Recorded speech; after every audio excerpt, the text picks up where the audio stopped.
Let me get your reaction to another story, and the Washington Post has the headline at this hour that you revealed another conversation, another meeting in 2016 with another Russian operative, and the Washington Post has this text exchange between you and Mike Caputo. How crazy is the Russian? Your response: want big money for the info, waste of time, the Russian way, anything at all interesting.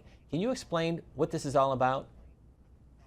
Yeah, absolutely. Mr. Caputo, a longtime associate of mine, asked me to meet with a gentleman by the name of Henry Greenberg. Turns out that that's not his real name because he had information that he said he wanted to pass on to the Trump campaign. I met with Mr. Greenberg, who has now been revealed to be a longtime FBI informant, and he told me he wanted $2 million for unspecified information. Needless to say, I declined.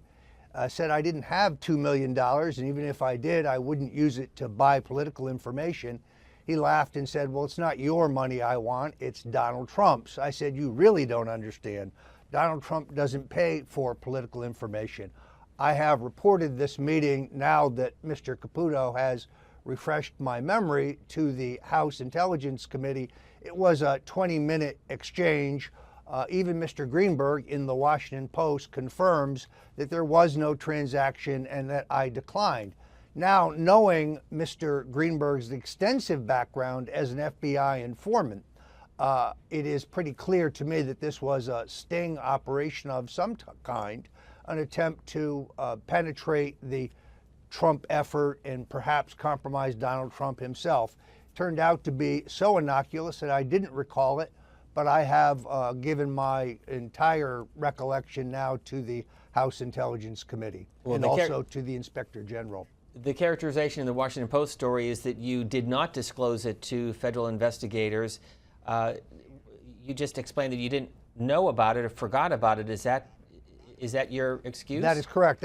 I did not recall it at the time. I wouldn't call it an excuse until the Office of Special Counsel raised this question with Mr. Caputo in a memory. I had no memory of this. It was an innocuous exchange. This guy shows up wearing a MAGA hat and a Trump t-shirt. He makes this offer. I decline.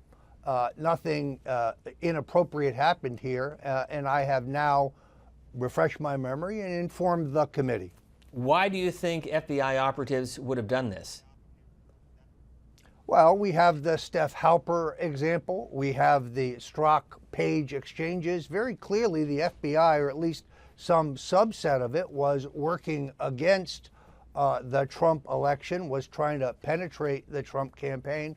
I think this was a sting effort. At the time, I thought it was a clumsy effort just to get money, and I declined. But in all honesty, this was a 20-minute exchange, which I did not recall because it was so ridiculous.